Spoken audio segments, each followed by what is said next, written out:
front end and back end, but there's also the sharing option looks like it's up. I think I cannot see the full view of it, but I know the slides are up, so we'll go from there. Hello, everyone. It is now top of the hour, and we are going to get started now. All right, welcome, everybody. This is James Rush and the Korea TESOL session of 10 myths of English language teaching and learning. We have a couple of guests that I have yet to meet, and so I do not want to be impolite or improper or have the pronunciation wrong, but I also just love for guests and for people that are doing their presentations to have the time and the floor to introduce themselves. So I am going to be kind of in the background watching the questions, and with that, I will hand it over to our two guest speakers, our invited speakers, to present on their published book. It is available both in Japanese and in Korean. And with that, I will hand it over to our guests. Okay, thank you very much, James. So my name is Ryuko Kubota, and my co-presenter is Youngeun, and we are going to, can you hear me? Yes? Okay. I hope so. So we are going to present a book in Korean that was just published last year. But before we begin, we do land acknowledgement in Canada. Oh, by the way, we are in Canada. So I would like to do land acknowledgement. So we would like to acknowledge the shared unceded traditional territory of the Kati, Semiahmoo, Kwantlen, and other Coast Salish peoples, as well as traditional, ancestral, and unceded territory of the Musqueam people on which we are presenting today. So we are going to present, can you go back, Youngeun? Yeah, thank you. The next slide, please. Yeah, oops, too fast. Go back, please. Yeah. Yeah, that's okay. So we are going to present this book in Korean, and it's entitled 10 Myths of English Education. And Youngeun is going to talk about the content in Korean. All the slides will be in English, but she'll be talking in Korean because it's written in Korean. So this is the actual book, if you can see it. Okay, and just to give you some background, so this is a translation of the original book in Japanese. It's Misconceptions of English Language Teaching and Learning that was published in 2018. And it was based on my presentation at the English Teachers Association Republic of China with a conference that was held in Taipei in 2015. And I presented this content, and I decided to publish a book for general audience. I really wanted to do public scholarship by disseminating academic knowledge to general audience, including students, teachers, parents, administrators, policymakers, and just general people. And so this book was written in accessible language and also at the accessible price. It's only about $6 in US dollars. But anyway, and then if you are interested in the content in English, it was published in the book that's displayed at the end of this slide. So you can take a look. But anyway, so this book was then translated into Korean, and it was published last year. So next slide, please, Youngeun. Okay, so we're going to talk about 10 myths. So the first, legitimate varieties of English. 2, native speakerness. 3, whiteness. 4, West-centrism. 5, cultural essentialism. 6, English as an international language. 7, English competence for economic success. 8, early learning of English. 9, monolingual approach to pedagogy. And 10, ideal learner and learning. So these topics are dealt with in the book, and Youngeun is going to talk about each myth in Korean. So please enjoy. My name is Youngeun, and as a doctoral student, it's my great honor to write this book with Dr. Kubota and give a presentation with her in front of you. During a long journey as a doctoral student, I gave many presentations at the conference and out of country, but it is my first time to give a speech in Korean, so it is very meaningful to me. This book was written in Korean, so please enjoy listening to the key points of this book, as well as our comments and the thought on the 10 myths of English education in Asian countries, especially in Korea, and in Japan.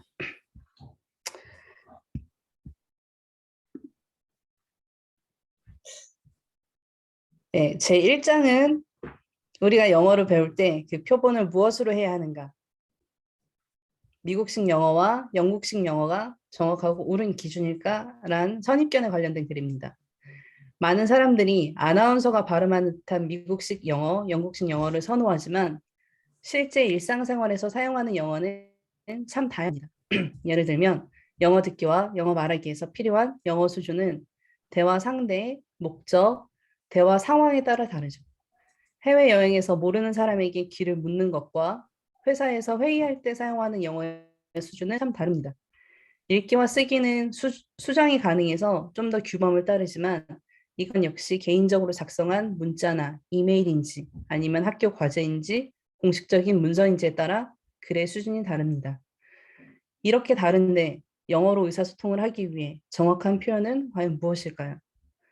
World English, 세계 영어를 연구하는 학자들이 표준 영어의 의문을 제기했습니다. 왜냐하면 우리가 영어로 대화해야 될 상대가 항상 중심은 국가뿐 아니라 영어 비원어민 화자일 가능성이 높기 때문입니다. 이 연구자들은 각 나라에서 사용되는 영어, 예를 들면 한국식 영어, 중국식 영어, 일본식 영어의 특징을 조사하고 연구했습니다. 그리고 이런 다양성을 받아들여야 한다고 주장했죠. 하지만 각 나라 내에서도 다양한 인종과 화자의 교육 수준, 환경에 따라 사용하는 영어가 다를 수 있다는 점 때문에 각국 영어의 특징을 한 군데에 묶어서 동일하게 설명하는 것은 사회언어적 다양성을 무시한다는 비판을 받기도 합니다. 공용어로서 영어에 관련된 연구에서는 비원어민 화자가 참여하는 대화를 분석했는데 흥미로운 것 중에 하나는 의사소통에 꼭 필요한 언어의 정확성과 의사소통에 큰 영향을 미치지 않는 언어적 일탈을 구분할 수 있다는 것입니다. 하지만 이러한 월드 잉글리시나 ELF를 토대로 영어의 다양성을 교육에 도입하는 데 선행되어야 되는 과제들이 있습니다.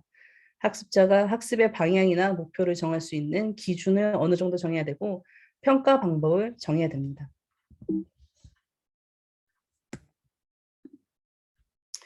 제1장이 표준 영어에 관련된 글이었다면 제2장은 원어민에 관련된 내용입니다. 우리가 영어를 배울 때 누구에게 배우면 좋을까요?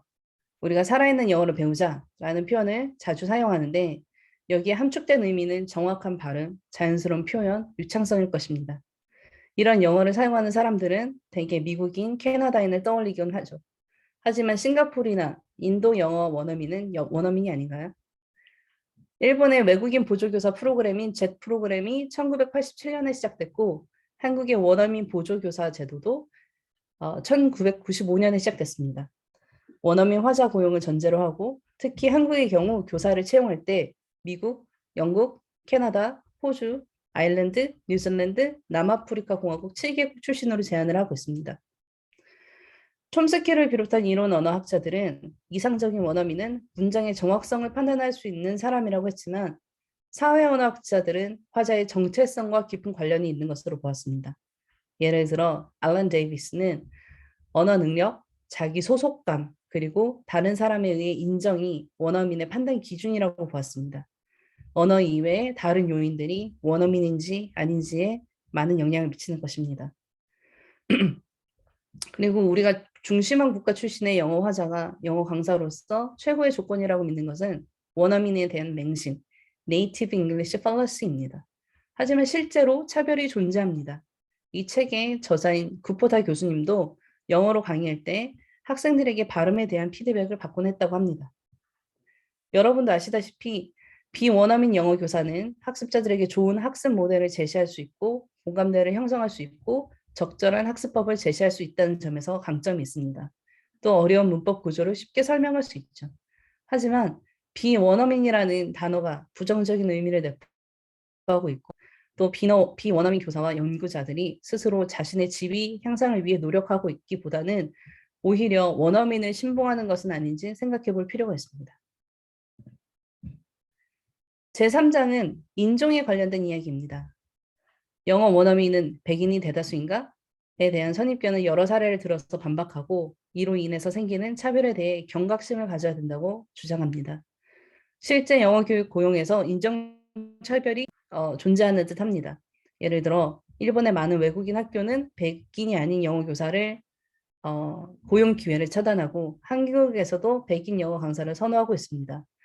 하지만 이런 인종 차이는 생물학적 차이라기보다는 역사적, 사회적으로 구축된 이미지입니다. 예를 들면 단거리 달리기를 하지 못하는 흑인이 있고 수학을 잘 하지 못하는 동양인이 있지 않습니까? 교육 제도, 학교, 교과 과정, 사회적 기대에 부응하고자 하는 학습 동기 이런 것들이 복합적으로 작용이 된 것이겠죠. 인종이나 문화에 대한 우리의 인식은 담화, 디스코스를 통해서 점차적으로 형성되고 기록된 것입니다. 예를 들면 백인의 관점에서 원주민을 적이로 가득 찬 위험한 집단으로 묘사하는 것은 백인의 관점에서 쓴 기록입니다. 이와 마찬가지로 영어 백인이라는 오랜 고정관념이 우리 교육 속에 만연합니다. 백인계 유럽인 영어 교사가 동양인 영어 교사보다 더 영어 원어민으로 대우받는 것과 일맥상통합니다. 교과서나 디즈니에서도 언어와 인종 차별에 대한 편견이 만연합니다. 예를 들어 한 연구에서 디즈니 영화의 캐릭터를 분석했는데 착한 역할, 영웅 역할을 맡은 캐릭터는 대부분 미국식 표준 영어를 사용하고 악당은 억양이 있는 언어를 사용하는 경우가 많았고 흑인 영어를 사용하는 경우는 그 캐릭터는 동물인 경우가 많았습니다. 또 다른 예는 동일한 음성을 들려주더라도 동양인 사진을 보여줄 때보다 백인의 사진을 보여줄 때 영어 실력이 더 뛰어나고 억양이 좋다고 판단하는 연구 결과도 있었습니다. 그리고 또 다른 연구에서 구직자의 성명이 에밀리 브라운인지 팡 왕인지에 따라 동일한 이력서가 다른 평가를 받는 그런 결과를 나온 적도 있습니다.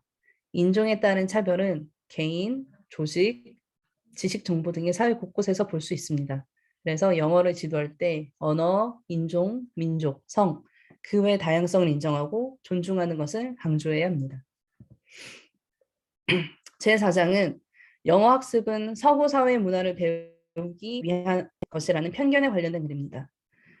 영어가 세계 공용어, 국제어로 인식되지만 중심원 국가, 특히 미국과 우호적인 관계를 형성하기 위해 활용되기도 했습니다.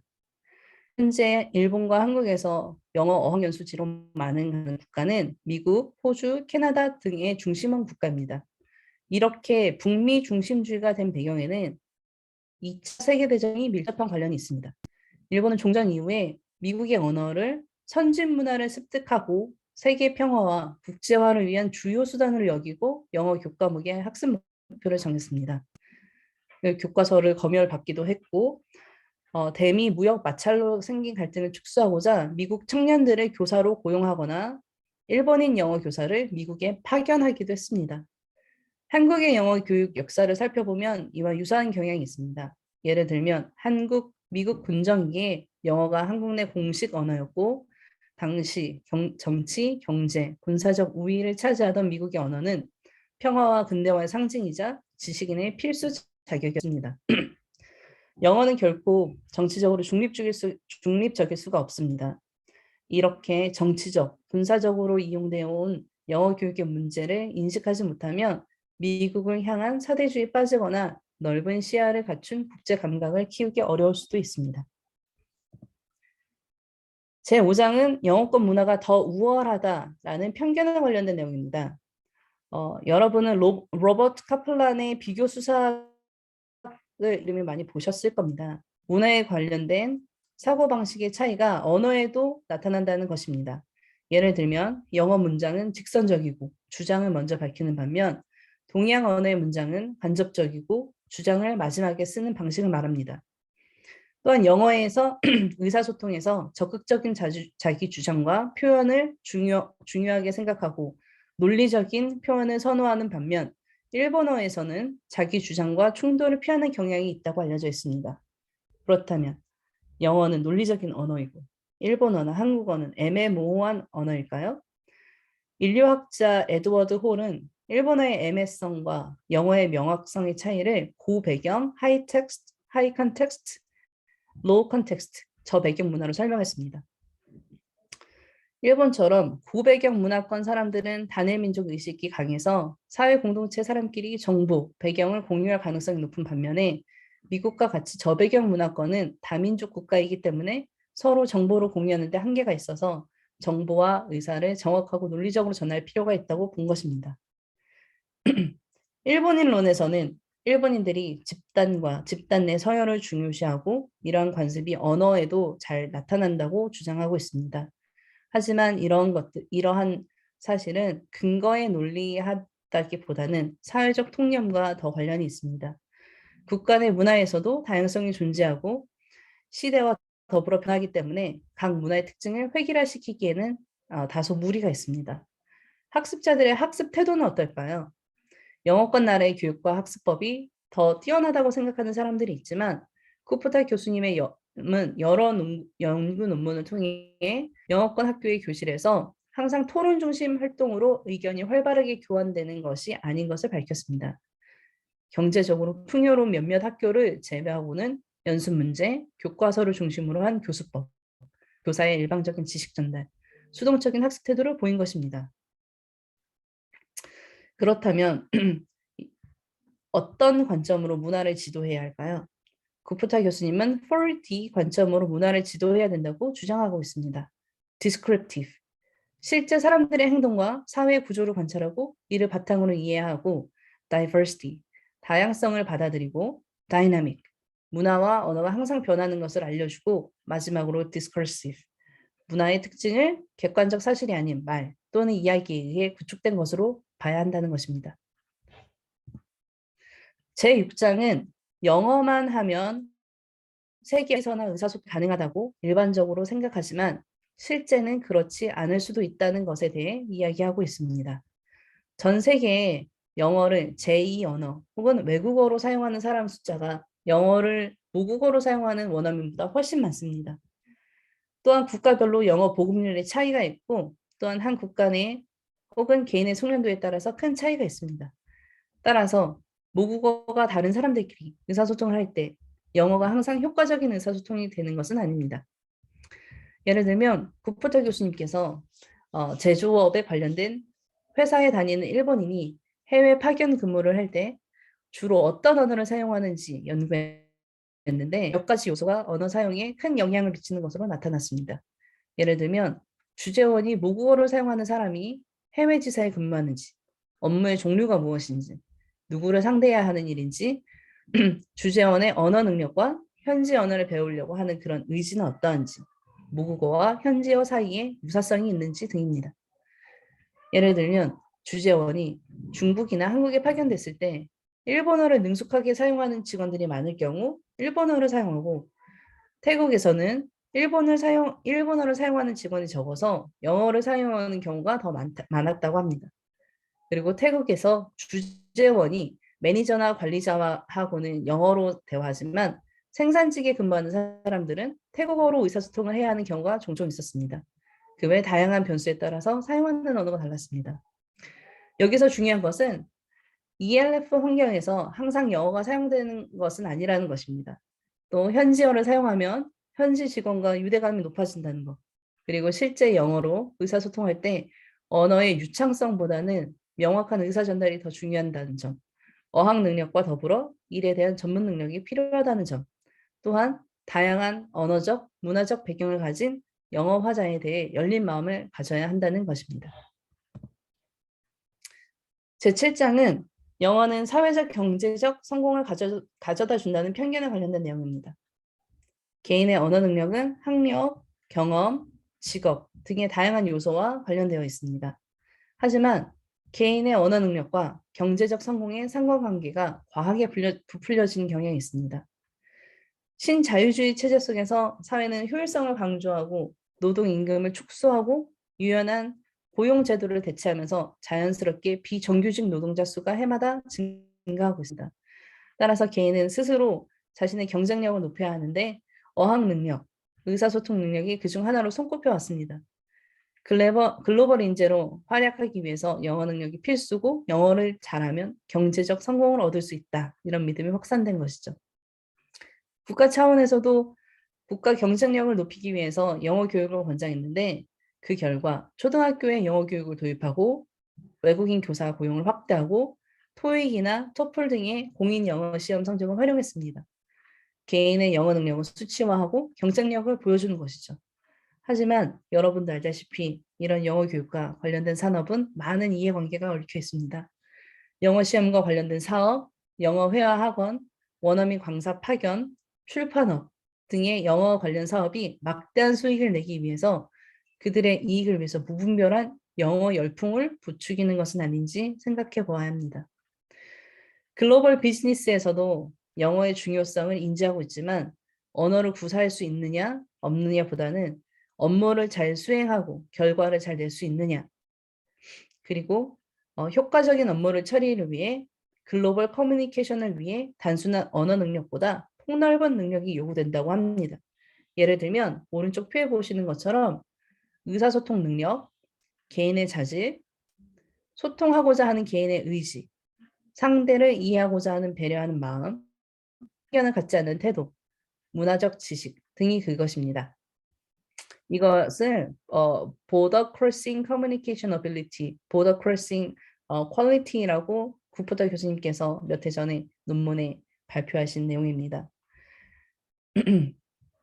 신자유주의 사회에서 영어 의사소통 능력은 글로벌 인재 육성의 핵심으로 보고 있지만 영어 교육의 방향과 실제 기업에서 요구하는 의사소통 수준에는 차이가 있습니다. 평가가 수월하다는 이유로 언어의 정확성을 측정하는 평가는 이해되지만 승자와 패자의 격차를 늘리는 이분법적 사고보다는 이 표에서 보는 것처럼 경계를 초월하는 커뮤니케이션 능력을 향상시켜야 할 것입니다. 제8장은 영어는 가능한 빨리 시작하는 것이 좋다고 생각하는 편견에 관련된 글입니다.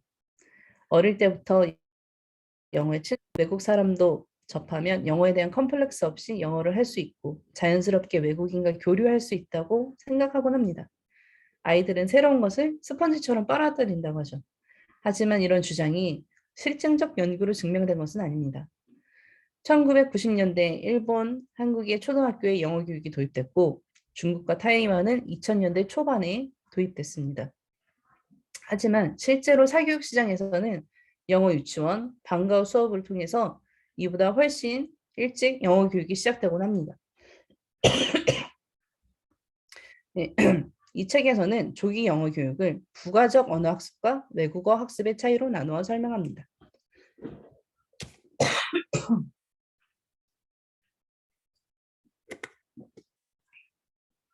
예를 들면 영어권 나라에서 영어를 습득할 경우 영어는 리터러시, 즉 학습의 언어이므로 학교의 모든 교과목을 영어로 배우고 자기를 표현하게 됩니다. 하지만 일본이나 한국에서 영어를 습득하는 것은 외국어로서 습득하는 거기 때문에 영어 학습의 목표, 학습량, 활용에 큰 차이가 나타납니다. 부가적 언어의 경우 학습을 시작한 나이가 어릴수록 높은 수준에 도달한다는 연구가 많습니다. 하지만 북미 초등학교, 중학교에 다니는 이민 온 학생들을 대상으로 영어 습득을 비교할 때 대체로 어렸을 때 이민 온 학생들은 영어를 더 잘했지만 청소년 시기에 이민 온 학생들은 학습 속도가 더 빠르다는 연구 결과도 있었습니다. 인지 능력을 활용해서 문법과 어휘를 분석적으로 빠르게 습득하기 때문입니다. 외국어로 영어를 배우는 경우 역시 나이가 어릴수록 언어 습득에 특히 유리하다는 결과가 희박합니다. 언제 영어를 접했느냐보다는 학교 수업 이외의 활동, 단기 유학에 투자한 시간, 음악, 영화 등 영어와 관련된 대중문화 노출, 그리고 영어로 된 정보를 접할 기회, 교수법, 학습 환경, 학생의 심리적 요인 이런 것들이 더 영향을 많이 미치는 것으로 나타납니다. 그러면 그렇다고 어린 나이에 언어를 배우는 것이 의미가 없는 것일까? 꼭 그렇지만은 않습니다. 매주 한두 시간씩 영어를 배우는 과정 속에서 다른 문화와 다른 언어에 대한 이해를 높여 서로 양보하고 상대에 대해 이해를 기르는 유의미한 과정이 꼭 필요할 것입니다.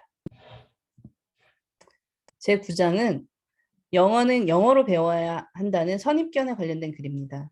일본과 마찬가지로 한국에서는 여러 교육기관에서 영어로 진행하는 영어 수업을 권장합니다. 학생들의 의사소통 능력을 향상시키고 영어에 최대 많이 노출하고자 하는 그런 노력의 일환입니다. 부가적 언어로서 영어를 습득하는 경우에 학교 수업을 이해하기 위해서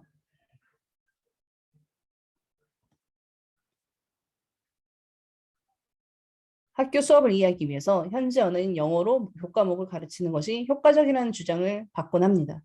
하지만 이는 소수 언어 민족이 다수 민족 언어에서 살아가기 위해 강요되는 개념입니다. 세계 각지의 원주민들이 언어뿐 아니라 문화까지 강탈당하곤 했습니다. 장기적으로 봤을 때 모국어 지원 교육은 영어 실력을 향상시키는 데 큰 도움이 됩니다. 특히 모어로 읽고 쓰는 능력은 영어 능력으로 전이가 되고 언어적 인식, 학습 전략에 도움이 된다는 많은 연구 결과가 이를 뒷받침합니다. 특히 모국어는 언어에 대한 인식, 모어와 영어의 공통점, 차이점, 사회적 의미를 알게 해주고 번역 연습을 하는 것도 이런 언어에 관련된 인식을 높여주는 좋은 활동입니다. 하지만 외국어 습득 환경에서는 학습자들이 목표 언어에 노출될 기회가 부족하기 때문에 영어를 최대한 사용할 수 있도록 전략적으로 선택하는 경우가 있습니다. 트랜스랭귀징에서는 하나 이상의 언어를 혼합해서 사용하는 코드 믹싱과 코드 스위칭을 긍정적인 현상으로 보고 있습니다. 예를 들어서 언어를 이제 막 배우기 시작한 학습자들이 자신의 부족한 어휘를 보충하거나 교사가 추가로 설명하기 위해서 사용하는 상황을 그려볼 수 있겠습니다. 영어 시험 상황처럼 규범적인 상황에서 2개 이상의 언어를 혼용해서 사용하지 못하는 경우가 종종 있지만 상대와 목적, 상황에 맞게 모어, 영어를 혼용해서 쓰고 자신을 표현할 수 있는 수단으로 활용할 수 있는 것이 좋은 방법이 될 수 있겠습니다. 이제 마지막 10장입니다. 제 10장은 영어를 공부하는 이유는 실생활에서 영어를 사용하기 위해서라는 선입견에 관련된 내용입니다. 우리가 일반적으로 학교에서 영어를 지도할 때 영어의 4가지 기능을 익히는 것뿐만이 아니라 외국 문화에 대한 이해력을 높이는 것을 목표로 합니다. 하지만 굉장히 많은 사람들이 학교 밖에서도 여러 이유로 영어를 익히는데 이 10장은 취미로 영어를 익히는 다양한 사례를 소개하고 있습니다. 예를 들면 백인 남성 혹은 여성 영어 회화 강사와 관계를 통해서 정서적인 만족감을 느끼기 위해서 영어 학습을 더 많이 하기도 하고 해외여행을 가거나 외국인 친구들과 교류를 희망하면서 영어를 배우기도 합니다. 또 영어 감상처럼 일종의 취미 활동으로 영어를 배우기도 하고 어떤 분은 치매를 예방하기 위해서 영어를 배우기도 한답니다. 같은 취미를 가진 사람들끼리 사교 활동을 하면서 영어를 배우기도 하고 어떤 사람은 복잡하고 어려운 현실을 벗어나기 위한 일종의 도피처로 영어 사용 환경을 스스로 만들기도 하고 또 자기 발전을 위해서 영어를 배우기도 합니다. 학교에서 배우는 영어와 비정규 과정에서 영어를 배우는 가장 큰 차이점은 본인의 개인의 학습 의지, 영어 학습 목표입니다.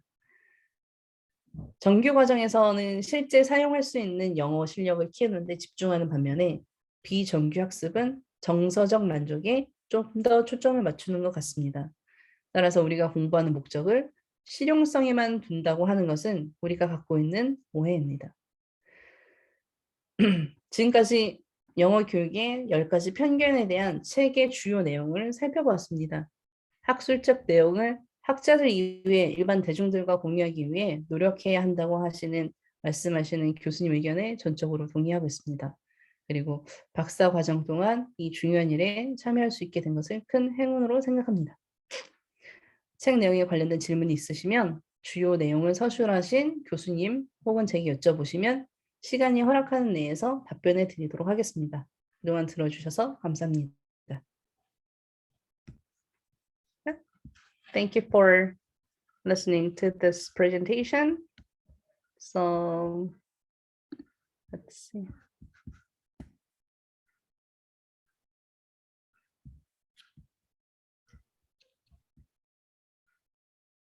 This is the end of presentation. So if you have any question regarding the content of the book or any ideas, please feel free to share with us. Yes, 감사합니다, Youngeun. Thank you so much. Yeah, I told Youngeun that we only have 50 minutes and we have to be very mindful of time, and I'm just so impressed with her presentation. I was just so compact, and I don't know how she did it, but but anyway, so if you have any questions, please, I think you need to type in the chat box, I guess, right? That is certainly it. I actually need to make a brief announcement because everybody should be able to type into the chat box. I believe I can see, but I also noticed a couple of the settings I had preset did not go as planned. So I would say we still have quite a bit of time, and if you all are willing, I'm certainly okay with having people speak their questions out loud. And as Roxy has pointed out, the presentation being done in Korean, and there's a few of you that can speak in Korean, that would be great. I just would also hope that maybe the translation could be put into the chat box. So having said that, it's still your show. I just wanted to make sure it should be seen. I will monitor some of those questions. So please continue on. Yeah, thank you. So Youngeun, can you stop sharing? Yeah, okay, yeah, that's great. Yes, yeah, so if you have any questions, please go ahead and ask.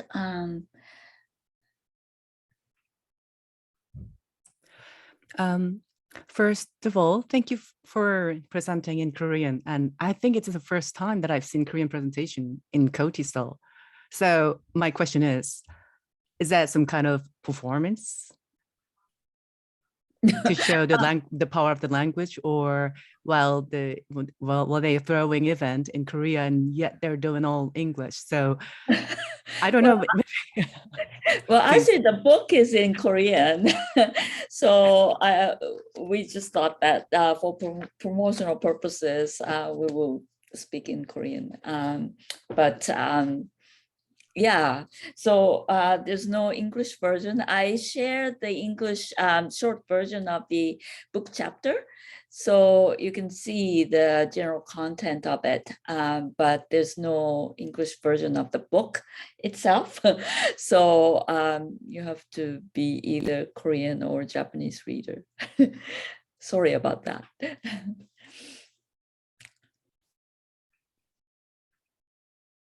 Any other questions or comments? I just wanted to share one thing. So in the beginning, I mentioned that my intention to write this original Japanese version was to do public scholarship.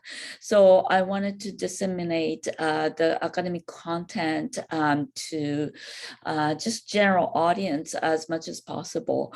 And interesting development is that a couple of days ago, I got contacted by a Japanese publisher, and this publisher actually publishes practice books for high school, junior high school entrance exam for children, right? So they wanted to use several pages of this book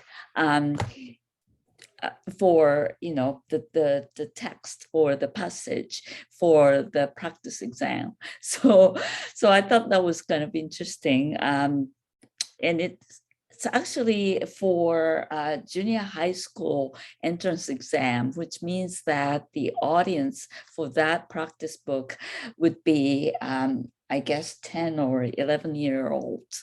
So I was really surprised that, you know, my intended audience was at least like, you know, college level, could be high school, but I didn't really intend to write to younger students. So I was quite surprised, but it's good that it attracted some attention and interest. So I thought that was interesting. Yes. I wrote my question in the chatting, but it seems that you didn't see it. Well, first of all, I was privileged to listen to the Korean presentation, and I really enjoyed it. And you did a great job, Youngeun. And Ryuko, I have a question that even though I personally agree all what you said about these 10 myths, but all these myths are still prevalent, particularly among the general public. So what can be the practical strategies to educate people to break their myths, other than publishing a book or like academic endeavors? What can be the practical strategy? Yeah, that's a very good question. It's very difficult. That's why it's a book, but it's not really academic.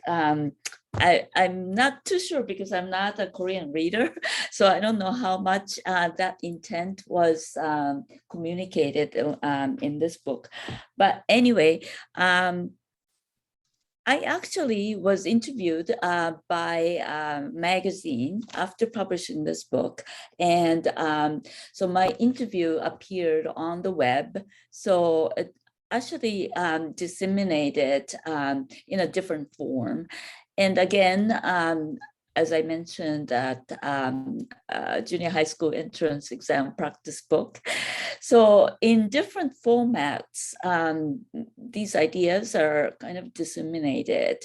So I think it takes time, but I think we need to continue our efforts to write and speak in different modes and formats, so that our messages will reach to different audience as much as possible. And the other issue is maybe teacher education, right? So I think these concepts and content should be disseminated to teacher educators as well. And so I'm hoping that the book can be used in teacher education programs. And I know that my Japanese book is used in some of the university programs. So this is not really academic book, but it's accessible, and it's I think it's a very good foundation for discussion, classroom discussion. So I'm just hoping that we would do more efforts like this to write and speak to general audience. Awesome. I see Namiko. Youngeun, did you have any follow-up for that? Any? I noticed a lot of head nods, and so Just a moment. So Park Jukyung, did you have any last you want to follow up? No. Well, I agree with the teacher education, and if it's possible, maybe you as an author of the book could have more, I guess, general exposure in terms of have some meetings with the general public and things like that to for the general public education. Mhm. Yes, yeah. And also, Thank you.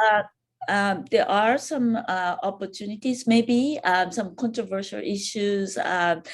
I'm actually on the mailing list for citizens, you know, the scholars, citizens, and teachers who are protesting against the introduction of speaking test for Tokyo Board of Education for high school. Well, actually, yeah, high school entrance exam. So I understand that in Korea, there was initiative to integrate speaking test for entrance exam, but the idea was abandoned several years ago, or more than 10 years ago, because of the concern for economic gaps, you know, between students from wealthier families and who can provide their children with additional education and, you know, training and so forth, as opposed to more less wealthier families who cannot have that opportunity. So anyway, so I'm on this emailing list for you know, protesting against this movement. So I think we can participate in this kind of you know, public movement, activist, you know, activities and so forth, in order to really make concrete changes in the policies as well. So. And thank you, Park Jukyung, and I apologize for not getting that question out there for you. Namiko, thank you for waiting in the limelight. If you want to turn your video on, great, but you don't have to. But go ahead and please ask your question. Kubota Sensei, thank you very much for your presentation. And also it was lovely to hear the presentation in Korean as well. Thank you very much. I guess my perspective teaching in Japan is mostly from a practitioner's perspective, but recently we hear a lot of teachers becoming very burnt out because of all the extra things that they have to do aside from teaching you know, English as a foreign language. And with more teacher trainings and with more, I suppose, mandatory meetings, I'm afraid that teachers will become more overwhelmed, because currently right now we have homeroom teachers who are not even qualified English teachers teaching at the primary school levels. What can the system do, or do you have any ideas of what the system can do to aid those teachers? Because obviously, if teachers are not being supported, the ministry can say, you know, whatever, but if the teachers aren't being supported in their current teaching environment, how can these changes come about? Yeah, it's a huge question, right? Yeah, I think it has to do with the national budget, you know, for education as well, right? I mean, you know, we need more teachers, we need more trained teachers, but, you know, the government needs money, and, you know, how does the government spend money? Where does the money go, right? So I think we need to really get involved in, you know, political movements and try to, I guess, collaborate with teachers and other citizens to really put more emphasis on education in general and put more money into education, because the children are our future, and we need to really support the education for teachers. And also, English language teaching is not just about teaching grammar and vocabulary. It's about communication. We talked about it in our book. So that kind of mindset needs to be developed in teachers' head, and teacher education is really a key to educating teachers as well. So I think we need to get involved in politics as well. So how much of an influence do you think that, obviously publishing companies do sell a lot of textbooks to schools, and these textbooks are part of the problem because many of them are quite generic and also don't do a lot to promote diversity. There was talk before from the Ministry of Education. They actually said that they didn't require textbooks, that actually they would love to have teachers create their own authentic materials in order to promote what they're saying at the top. So how realistic do you think that can be for teachers currently who are used to depending on a textbook as a crutch? Yeah, so the textbook, teachers are very busy, and using textbook is the easiest thing to do for them. But at the same time, with a little bit of ideas, a little bit of tweaking, we can ask really critical questions when you look at the textbook.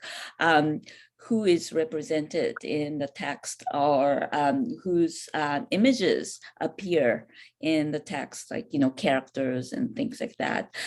Just the small questions can really invite students to think critically. So again, it's teacher education and teacher development is really important. And I think we need to start from small changes, and because we cannot really change the whole system, right? So we would do whatever we can in small ways, and hopefully we will make small changes that become bigger changes. So thank you. Yeah. Great, thank you for your question, Amiko. And then the follow-up, that was a good conversation. We have about 14 minutes left, give or take the couple minutes to close, to say, well, actually 4 minutes if we're going to go by the 50-minute rule. And then I was thinking top of the hour. So if there's one or two more questions that we'd like to take, I'm more than happy to ask my own personal questions, but the floor is still the groups. So are there any pressing absolute questions that need to be put out there?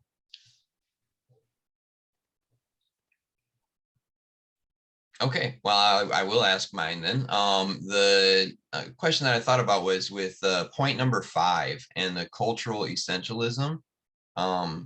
And I guess I would love to hear from the PhD candidate, and especially with the very expansive knowledge about the Korean language. But you mentioned about the point of Japanese ambiguity. Does that hold true with the thoughts of the Korean language as well?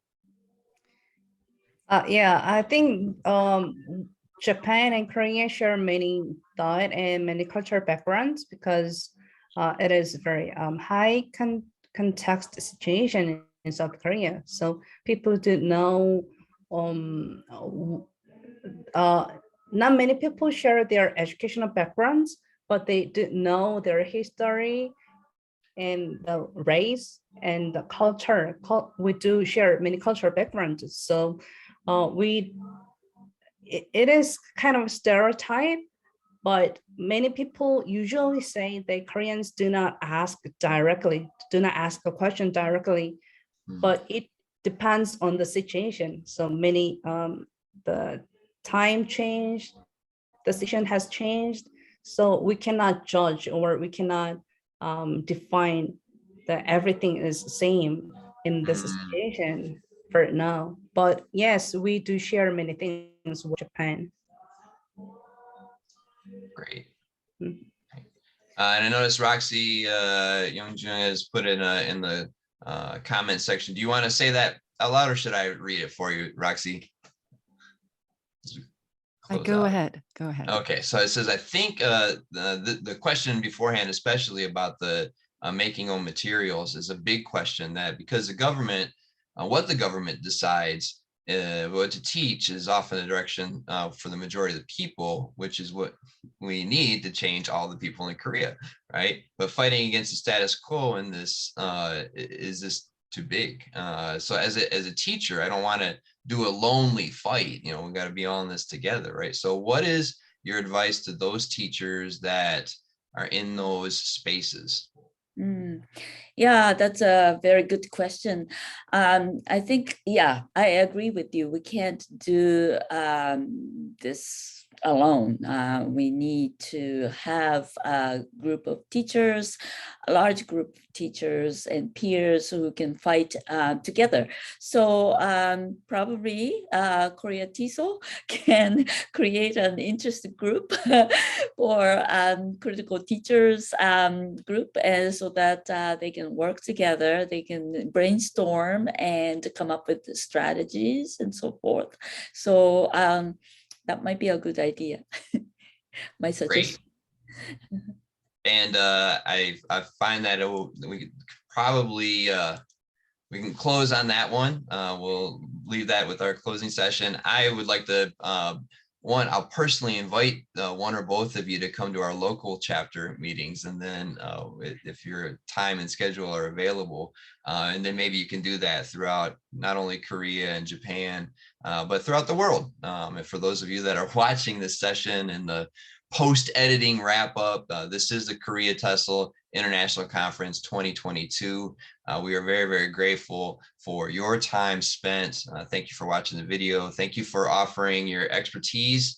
And also, Youngeun, you are one of very few, if not only, presenting in Korean for the majority of the presentation and workshop. So thank you for doing that. That, again, deserves a round of applause, and hopefully it gives you some encouragement as you go on to complete your PhD. All the best with that, right?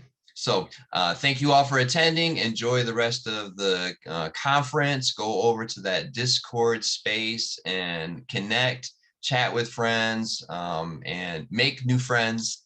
But again, thank you very much for attending, and we'll talk to you later. Bye now. Thank you. Thank you.